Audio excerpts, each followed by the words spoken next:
No vídeo de hoje vamos conversar sobre uma leitura que me deixou extremamente desconfortável. E fazia tempo que uma leitura não me deixava assim. Olha que eu já sou acostumado a ler livros sobre o tema, tem diversos vídeos aqui no canal sobre livros que traz esse tema, mas esse livro foge um pouco da rota comum que geralmente os livros seguem. Eu tô falando de Zona de Interesse, do Martin Amis, que, gente, que livro bárbaro. Ele deu origem ao filme, que agora deu uma espécie de hype aqui nos cinemas, que foi indicado ao Oscar também. Enfim, no vídeo de hoje vamos se debruçar um pouquinho nessa obra do Martin Amis. Vem comigo! Antes de tudo, já deixa o like, se inscreve no canal, ajuda bastante. Martin Amis foi muito. Eu acho que ele pesquisou bastante, até porque tem um prefácio onde ele descreve muita coisa interessante. Alguns autores ele cita, como Ian Kershaw, Joachim Fest, que são grandes biógrafos sobre H, né? Então ele traz essa base bem sólida para escrever esse livro. É interessante, antes de entrar nessa história, que para ficar bem claro, esse foi um livro que deixou um pouco desconfortável, não só os leitores, né, que ficam desconfortáveis com essa leitura, mas também as editoras. Na época em que o Martin Amis mandou o manuscrito para que as editoras, algumas editoras que publicam geralmente as obras dele, publicassem esse livro, muitas negaram, né, acho que foi França, a própria Alemanha, negaram a publicação desse livro pelo desconforto que ele traz e essa questão da banalidade do mal. Eu digo isso da banalidade do mal porque, de fato, esse para mim é o que melhor descreve esse livro. O Martin Amis aqui vai contar a história, né, da zona de interesse. Podemos dizer isso, mas também podemos dizer outras coisas, porque tem diversas outras histórias aqui dentro. Mas eu vou me ater à zona de interesse. A zona de interesse é um lugar no campo de concentração onde chegam os prisioneiros e lá eles são selecionados. Se vão para os fornos morrer ou se vão para os trabalhos forçados. Também aqui o Martin Amis mostra o dia a dia das pessoas que comandam o campo, né? Os generais, os oficiais que têm suas casas ali ao redor do campo. Também ele vai mostrar um outro ponto, né? Uma espécie de amor, romance dentro daquele horror. Aí você já sente muito bem o que eu quero enfatizar nessa questão da banalidade do mal. E ele mostra de forma muito clara isso e que chega a ser perturbador, porque como a gente acompanha a história dessas pessoas, aqui primeiro o livro é narrado por três personagens. O personagem, podemos dizer, principal, que é o comandante, que é o Paul Dole, e o outro é um dos oficiais da SS, que é o Thompson, e também tem um judeu, ele pertence ao Sonderkommando. Eu não sei se vocês sabem, tem diversos livros, né, sobre o Sonderkommando, que é aqueles judeus que trabalhavam nos fornos, né, meio que prestando serviços para esses oficiais.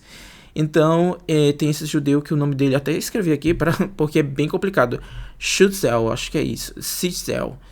Enfim, vou até deixar aqui na tela, porque, enfim, esses três personagens, eles fazem uma tríade, né, podemos dizer assim, ele pertence a uma tríade com diversas opiniões, com diversos pontos de vista a respeito de toda aquela máquina, né, que está acontecendo. E outra coisa que eu quero enfatizar é que essa história se passa em 1942, que é o ápice, o auge da Segunda Guerra Mundial, onde o H ele determina que quer proporcionar ali uma solução final para os judeus. Então, imagina aí, a máquina trabalhando ali a todo vapor. Eu digo a máquina, os campos. Então, é algo muito brutal. E aí, é bem interessante toda essa história, porque quando tem a gente sabe tudo o que acontece ali dentro, todo leitor que sabe um pouco da história por trás de tudo aquilo, de toda aquela máquina, né, sabe muito bem o que está acontecendo lá dentro. O Martin Amis não deixa as coisas, não entrega tudo de forma muito direta, como alguns outros livros, né, que trazem esses temas, que mostram o dia a dia. Ele não, ele vai mostrar o dia a dia dos comandantes, né, a banalidade que eles têm, a banalidade do mal que eles têm para com aquelas pessoas que estão ali sendo aprisionadas. O que é bem interessante, coisas que me chamaram bastante atenção, os diálogos, né, deles ali, que eles começam a conversar, mas e eles falam de forma tão natural as coisas ali dentro do campo, tão natural a forma como as coisas são organizadas, as mortes, como deve ser feito o desfecho de algumas coisas, porque isso me traz uma angústia tão grande, porque por trás a gente sabe muito bem que pessoas estão morrendo, que pessoas estão sofrendo. Eu digo isso, eu faço até alguns eufemismos aqui, trazendo algumas outras palavras e trazendo algumas frases diferentes para que o próprio YouTube não me desmonetize, né? Porque, enfim, são temas bem sensíveis aqui a ser tratado. Então tem esse diálogo aqui. Mas outra coisa que me chama a atenção, que até eu mencionei anteriormente, há uma espécie de romance em meio àquele caos, em meio àquela energia tão sombria e pesada, que é o caso, por exemplo, do Thompson, que é um oficial da SS que tem umas costas largas, né, podemos dizer assim, ou seja, ele tem uma influência ali dentro de algo muito grande, que eu não quero revelar e vocês têm que ler o livro para saber. Ele tem uma referência ali dentro do campo, ele tem um auxílio, então ele é um homem importante aqui. Só que ele está interessado na esposa do Paul Doll, né, que é o comandante ali. Ele é meio atrapalhado, mas ele está interessado nisso. Aí tem essa espécie de romance ali dentro, e assim, eu fico muito perplexo como é que você pensa, né, em um romance dentro daquele lugar. A Hannah, que é essa mulher, né, que é a esposa do Paul Doll, ela tem duas filhas, né? E também ela tá ali no seu dia a dia. E quando eu fui lendo esse livro, que é um livro que vai se revelando a cada página, me lembrei de outro livro, que é O Menino do Pijama Listrado. Se você já leram O Menino do Pijama Listrado ou já assistiram ao filme, essa história é uma história também bem impactante no sentido também da banalidade do mal. E eu digo isso porque, de fato, o general ali, que é o pai do menino, né, que a gente sabe muito bem que ele acaba morrendo. Esse menino ali, que é o protagonista do Menino do Pijama Listrado, e a gente sabe muito bem o que acontece ali dentro. Eles também vivem na margem ali, na periferia do campo, e tem também um ar de banalidade do mal, porque as crianças não sabem ao certo o que está acontecendo ali dentro. A irmã dele sabe, né? Mas que já é um pouco maior, já é adolescente, mas o menino não sabe. Ele é muito inocente. E a gente também vê isso nas próprias crianças aqui, filhas da Hannah e do Paul. Também essa ingenuidade. Mas os pais também eles banalizam aquilo ali. E eu fiz essa relação com O Menino do Pijama Listrado.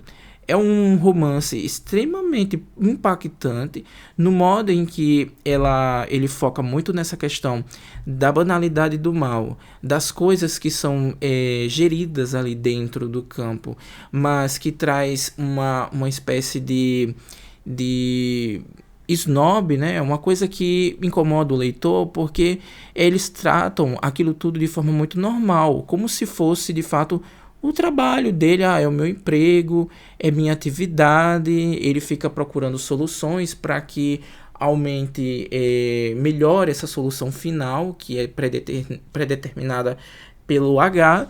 Então, nesse conjunto todo, a gente começa a observar a crueldade do ser humano, até que ponto o ser humano chega. Eu não assisti ao filme, não deu tempo a assistir ao filme com tanta coisa acontecendo, muito trabalho, toda vez que eu ia me organizar para ir, não dava certo, mas um dia eu assisto. Eu vi alguns vídeos, né, e algumas resenhas a respeito do filme, e pelo que eu andei pesquisando a respeito, parece que o filme ele não é muito próximo ao livro, né? Não é exatamente uma adaptação fiel. Eu achei isso interessante porque isso traz pontos de vista também diferentes, né? Porque são duas obras ali diferentes, apesar de ser uma adaptação, mas é uma obra diferente de ser observada. Enfim, é um romance extremamente forte, impactante, que traz essa questão do mais cruel do ser humano, né? Além do mais, tem essa outra parte que é interessantíssima. Eu senti muita falta de mais capítulos, de mais histórias desse judeu, que é o judeu que trabalha, né, para esses oficiais. Então eu senti muita falta de história dele, eu queria. Mas eu achei também, por outro lado, importante isso, porque o foco do livro do Martin Amis não era o judeu em si, era o cotidiano, o dia a dia desses generais, o dia a dia dessas pessoas. Um outro ponto que eu não curti tanto esse livro, que é a quantidade de termos em alemão. Sim, tem algumas palavras em alemão que nem tem tradução, e isso me deixou um pouco, podemos dizer, me estranhei um pouco, porque primeiro eu não sei alemão, e aí me deixou um pouco desconfortável nesse sentido de que eu estava perdendo conteúdo. Mas enfim, teve um desfecho interessante, que eu acho que foi um desfecho esperado, mas que necessário para essa história. Tem um outro ponto que muito me chamou a atenção, que para mim foi um dos pontos altos, até marquei aqui, que é esse prefácio. O prefácio é bem interessante porque logo no início aqui, o Martin, ele vai fazer os agradecimentos também, e aí ele vai seguir também citando muitos autores, que deu a entender aqui que ele usou também como referência, né, para escrever essa obra. Aí tem aqui, ó, que eu até citei, que é a Hannah Arendt, que é a questão da banalidade do mal, que ela tem o livro que é o Julgamento de Eichmann, que é sobre a banalidade do mal. Tem o Ian Kershaw, Joachim Fest e o Richard J. Evans, que são 3 biógrafos sobre esse período, que assim, os biógrafos, os 3 são os maiores biógrafos sobre H. Então é bem interessante isso. E tem outros autores aqui, o Mark Masover, que tem um outro que é muito, são especialistas, o Timothy Snyder, são especialistas, né, sobre a Segunda Guerra Mundial. Mas algo me chamou a atenção aqui, em que ele cita Primo Levi, que vocês sabem muito bem, que é meu autor favorito. Então, o Primo Levi, até tá aqui o box. Aqui é o box do Primo Levi, com toda a obra dele. Aí ele tem uma questão aqui que ele diz sobre o Primo Levi, que o Primo Levi recebe um comentário de alguém, são entrevistas, aí ele pergunta o motivo daquilo, né? Faz esses questionamentos do motivo, né? De estar acontecendo aquilo, de ter acontecido aquilo, se existe alguma explicação para isso. E aí o Primo Levi diz que não existe explicação, né? Não existe explicação sobre aquilo, porque é algo que não é explicado, é algo que não pode ser explicado.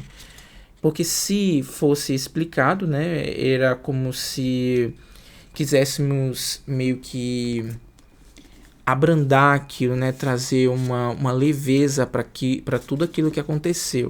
Que eu achei bem interessante esse ponto de vista do Primo Levi aqui. Eu acho bem interessante esses livros, né? E outra coisa, eu acho muito mais interessante esses temas de Segunda Guerra, de Holocausto, de questões a respeito da literatura própria de testemunho, porque a gente começa a ler, mas a gente tem diversos pontos de vista, né? A gente, por exemplo, se você leu o Primo Levi, tem o ponto de vista dele, tem um ponto de vista de uma criança, né? Que se você pegar um livro de um sobrevivente que foi criança, que era criança naquela época, da mulher, livros também sobre os homossexuais que estavam no campo, né? Que tem alguns livros a respeito desses homossexuais, né, que sobreviveram. Agora o que eu sinto falta, que não sei se vocês já viram, mas é algum livro de ciganos, né? Porque eles não só capturavam judeus, mas homossexuais, ciganos e várias outras pessoas. E aí, dos ciganos eu nunca encontrei livros sobre isso. Queria saber esse outro olhar. E aqui tem esse outro ponto, apesar de ser ficção, mas também é baseado em fatos reais, né? Tem diversos lugares aqui que são reais, diversos pontos são reais. Então, a mais aqui é um ponto de vista já dos comandantes, né? Do fora do campo, ali que fica na periferia do campo. É interessantíssimo, gente. Eu achei muitíssimo bem escrito, muito bom, incomodador. É um livro que vai te incomodar do início ao fim. E eu fiquei bastante incomodado já nas primeiras páginas. É isso. Espero que o livro vocês consigam ler. Eu tô louco pra ler, pra ver o filme, né? Porque o pessoal só fala bem desse filme. E em breve eu quero assistir, assim que chegar em algum stream, aí eu vou e assisto. Enfim, vem o Oscar aí e vamos torcer, né, pros filmes que a gente quer que ganhe esse tão desejado prêmio. Será que o Zona de Interesse vai levar? Eu acho que ele tá em 5 categorias, se eu não estiver enganado. É isso, gente. Eu espero que vocês tenham gostado. Se gostou, dá aquele like. Se não tá inscrito no canal, se inscreve. Até a próxima. Tchau.